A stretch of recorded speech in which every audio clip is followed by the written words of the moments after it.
smile of each of the women you see is a great reminder of USAID Voucher Plus activities' journey to end preventable maternal and child deaths.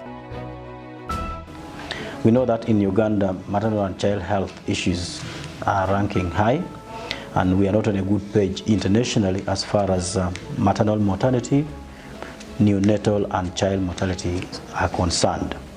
And right now, as I talk, the maternal mortality in Uganda stands at 336 deaths per 100,000 live births, which is extremely high if you compare to countries like Japan, where there are only about 2 deaths per 100,000 live births. The public health sector is inadequately financed to meet its priorities. Access to government-owned health facilities is often difficult due to long distances for some women, inadequate supplies and low staffing levels. Yet, private health facilities are often expensive for the poor to access care. As a result, many poor women deliver at traditional birth attendants and/or in their villages without skilled attendants, leading to many deaths we see today. The government of Uganda recognizes public-private partnerships as an important strategy to strengthen health systems by leveraging the strengths of each sector. USAID partnered with the private sector providers to reach the poor women in need of life-saving interventions like Uganda Voucher Plus activity. The Uganda Voucher Plus activity engaged over 182 private health facilities to deliver a life-saving voucher to poor pregnant women at only 4,000 shillings to access a package of quality maternal and child health services while building capacity of private health actors to implement alternative long-term health financing mechanisms to sustain services for the communities they serve, including the poor. I was once in Voucher Plus. The day I went in Charis there, a certain woman introduced me to Voucher, and it helped me because by then I had no money. But I went there, introduced me to Voucher. I started antenatal service without paying anything. I only paid 4,000 for the card, and it has really helped me. And time came of labor, I went there. I gave birth to Charity, free of charge. Yeah, everything was free and I was very happy.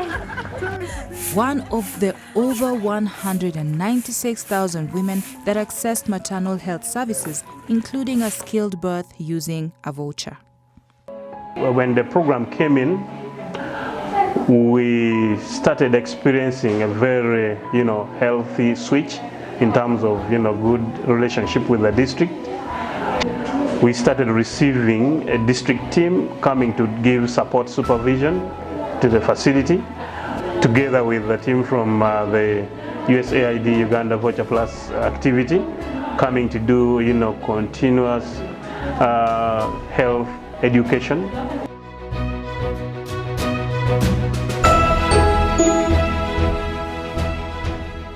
And so we are very happy that since USAID Voucher Plus, we have been in partnership with the private healthcare providers, which are being supported to provide maternal and child health service delivery. And so we are now a strong team working together as the district health team and the private for-profit and private not-for-profit healthcare facilities delivering the maternal and child health services to the communities of Lira district.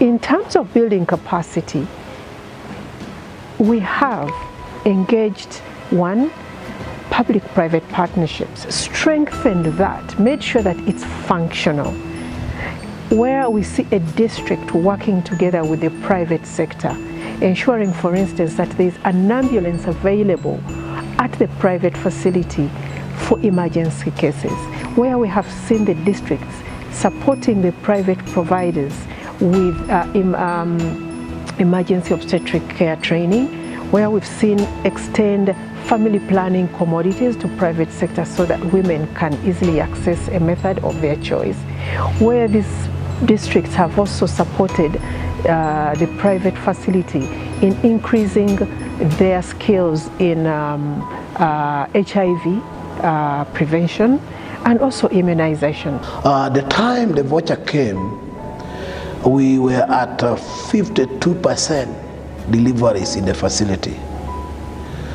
And when last financial year we moved to around 67 to 68% supervised facility, supervised delivery in the facility.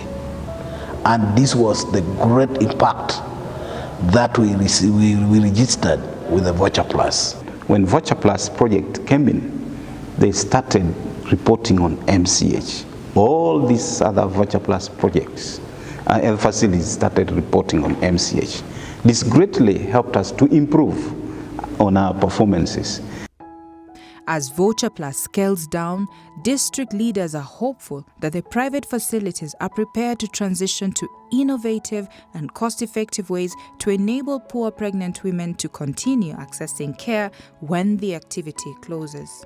The issue of cooperatives is going a long way, and for the people at the ground, it's what can really work for them. Some of the things we have done that we think will live beyond the project have been building capacity of the supported private sector providers to understand and implement alternative long-term health financing mechanisms. As we exit right now, we have supported 42 health facilities that we've been supporting have been enrolled on the current 2 results-based financing mechanisms.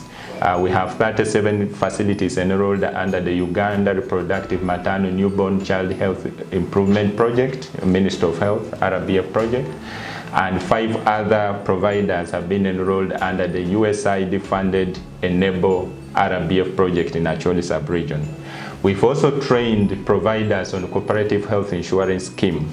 And among the providers, over the 52 health facilities trained, we have 18 that have taken up this model and at various stages of implementing or setting up this cooperative health insurance scheme.